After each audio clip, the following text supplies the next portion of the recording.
लिखे जो खत तुझे वो तेरी याद में हजारों रंग के। खुदा भी आसमां से जब जमीन पर देख कर के सनम तुझे हमने सुरों के बेताज बादशाह मोहम्मद रफी एक भारतीय प्लेबैक सिंगर और हिंदी फिल्म इंडस्ट्री के सबसे प्रसिद्ध गायकों में से एक थे। भारत में उन्हें सदी के श्रेष्ठ गायकों में शामिल किया गया है। मोहम्मद रफी के चाहने वालों की तादाद ऐसी थी कि रफी के अंतिम संस्कार में 10,000 से ज्यादा लोग शामिल हुए थे और भारत सरकार ने इनके निधन पर 2 दिनों का सार्वजनिक शोक भी अनाउंस किया था। तो चलिए दोस्तों, आज इस वीडियो में हम बात करेंगे प्लेबैक सिंगर मोहम्मद रफ़ी की लाइफ के बारे में। हेलो दोस्तों, आंटो स्टोरी में आप सभी का स्वागत है। दोस्तों, अगर आपको वीडियो पसंद आती है तो प्लीज इसे लाइक और चैनल को सब्सक्राइब जरूर करें। रिमझिम के गीत सावन गाए, हरी गलियों में न रखेंगे कदम। आया रे खिलौने वाला खेल खिलौने लेके आया रे, आया रे। मोहम्मद रफ़ी का जन्म 24 दिसंबर 1924 को कोटला सुल्तान सिंह अमृतसर में हुआ। 6 भाई बहनों के परिवार में रफ़ी दूसरे सबसे बड़े भाई थे। इन्हें घर में सब प्यार से फिक्को बुलाया करते थे।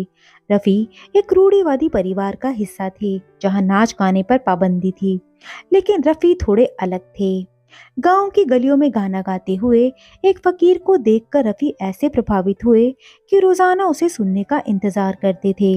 उस फकीर की नकल उतारते हुए रफ़ी साहब खुद भी रियाज किया करते थे। 9 साल की उम्र में मोहम्मद रफ़ी का परिवार लाहौर शिफ्ट हो गया।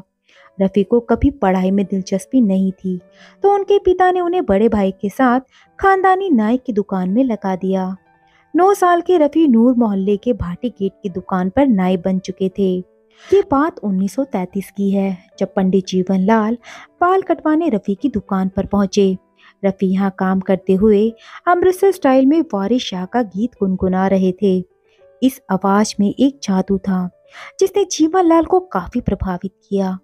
जीवन लाल ने रफ़ी को ऑडिशन के लिए बुलाया, जिसे उन्होंने आसानी से पार कर लिया। जीवन लाल ने ही उन्हें पंजाबी संगीत की ट्रेनिंग भी दी।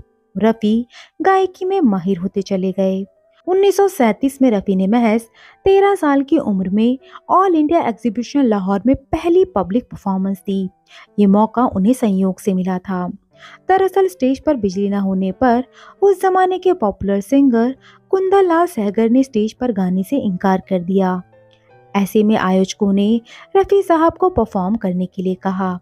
गाना सुनने बैठे दर्शकों में KL सहगल भी थे, जिन्होंने कहा था ये लड़का एक दिन बड़ा होकर गायक बनेगा। डायरेक्टर श्याम सुंदर की मदद से रफ़ी फिल्मों में आए। उनका पहला गाना रहा गल बलोच फिल्म का परदेसी। लगातार गाने गाते हुए रफ़ी खूब नाम कमा रहे थे। एक्टर और प्रोड्यूसर नजीर ने मोहम्मद रफ़ी को 100 रुपए और एक टिकट भेजकर बॉम्बे बुला लिया, जहां उन्होंने फिल्म पहले आपका गाना हिंदुस्तान के हमें रिकॉर्ड किया। नौशाद ने इस रिकॉर्डिंग का किस्सा सुनाते हुए बताया, देशभक्ति गाने में साउंड इफेक्ट देने के लिए सभी सिंगर्स और कोरस गाने वालों को मिलिट्री वालों के जूते पहनाए गए थे। जूतों की आवाज से ही साउंड क्रिएट कर रिकॉर्ड किया गया था। जब रिकॉर्डिंग पूरी हुई तो मोहम्मद रफ़ी के पैरों से खून बह रहा था, लेकिन उनके चेहरे में चमक थी। ये चमक थी अपना पहला हिंदी गाना रिकॉर्ड करने की। इसके बाद अनमोल गुड़िया, शहीद, दीदार और कोहिनूर जैसी फिल्मों में बेहतरीन गाते हुए मोहम्मद रफ़ी स्टार बन गए। बैजू बावरा में प्लेबैक सिंगिंग करने के बाद मोहम्मद रफ़ी ने कभी पीछे मुड़कर नहीं देखा। नौशाद, शंकर जयकिशन, ST बर्मन, OP नैयर, मदन मोहन जैसे संगीत निर्देशकों की पहली पसंद बन चुके मोहम्मद रफ़ी दिलीप कुमार, राजेंद्र कुमार, धर्मेंद्र, शम्मी कपूर और राजेश खन्ना की आवाज बन गए। 60 के दशक में मोहम्मद रफ़ी की टक्कर का कोई सिंगर नहीं था। हालांकि 1970 तक किशोर कुमार के आने के बाद हिंदी सिनेमा के पास 2 दिग्गज सिंगर्स थे। 1938 में मोहम्मद रफ़ी की शादी बशीरा बीबी से हुई थी, जिससे उन्हें एक बेटा हुआ। जब भारत पाकिस्तान के दंगों में मोहम्मद रफ़ी के सास ससुर की मौत हो गई तो उनकी पत्नी बशीरा ने भारत में रहने से साफ इनकार कर दिया और लाहौर लौट गई।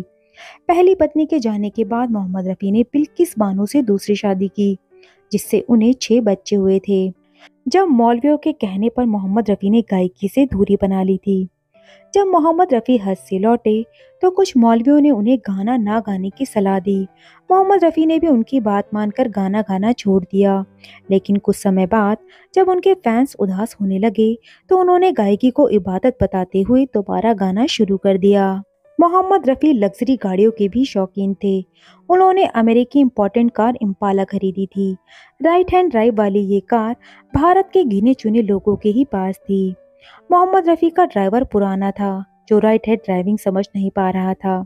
जब नया ड्राइवर ढूंढा तो पुराने वफादार ड्राइवर सुल्तान का घर कैसे चलेगा, इस चिंता में मोहम्मद रफ़ी ने उसे टैक्सी खरीद कर दे दी। ये टैक्सी उस जमाने में 70,000 की थी। मोहम्मद रफ़ी की उस समय की दरियादिली का नतीजा ये निकला कि सुल्तान के पास आज 12 टैक्सी हैं। मोहम्मद रफ़ी की मौत के बाद एक फकीर उनके घर तक आ पहुंचा और मोहम्मद रफ़ी से मिलने की जिद करने लगा। जब परिवार वालों ने फकीर को बैठाकर वजह पूछी तो उसने बताया कि उसका घर चलाने के लिए मोहम्मद रफ़ी हर महीने कश्मीर घर खर्च भेजते थे, लेकिन कुछ महीनों से खर्च आना बंद हो गया है। मोहम्मद रफ़ी के सेक्रेटरी ने इस बात की पुष्टि करते हुए बताया कि मोहम्मद रफ़ी बिना किसी को बताए कई लोगों का घर चलाया करते थे। लता मंगेशकर ने क्यों किया था मोहम्मद रफ़ी के साथ गाने से इनकार? दरअसल 1961 की फिल्म माया के गाने तस्वीर तेरे दिल में की रिकॉर्डिंग के दौरान स्टूडियो में लता और रफ़ी साहब की गायकों की रॉयल्टी पर ऐसी बहस छिड़ी कि दोनों ने साथ काम न करने का फैसला कर लिया। लता ने इंडस्ट्री में सभी सिंगर्स की आवाज उठाते हुए उनके लिए रॉयल्टी की मांग की थी। सभी गायकों ने मीटिंग रखी, लेकिन रफ़ी साहब लता और रॉयल्टी मांग रहे सभी सिंगर्स की सोच के खिलाफ थे।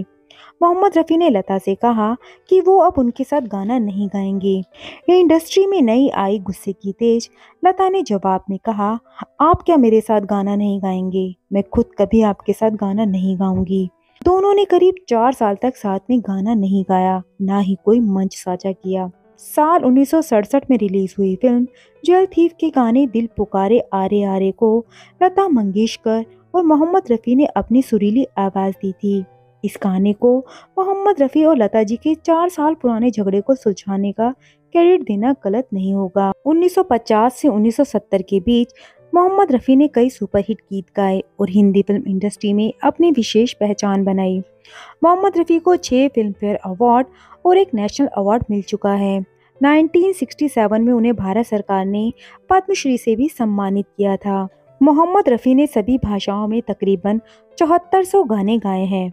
अचानक आए हृदय विकार की वजह से 31 जुलाई 1980 को उनकी मृत्यु हो गई थी। उन्होंने अपना अंतिम गाना आस पास फिल्म के लिए गाया था, जिसे उन्होंने लक्ष्मीकांत प्यारेलाल के साथ रिकॉर्ड किया था। मोहम्मद रफ़ी का अंतिम संस्कार जुहू मुस्लिम कब्रिस्तान में किया गया था। उनको सम्मान देते हुए भारत सरकार ने 2 दिन की राष्ट्रीय छुट्टी भी घोषित की थी। तो दोस्तों, मोहम्मद रफ़ी के बारे में ये वीडियो आपको कैसी लगी, आप हमें कमेंट करके ज़रूर बताइएगा। और अगर आपको वीडियो पसंद आई हो तो प्लीज़ इसे लाइक और चैनल को सब्सक्राइब ज़रूर करें।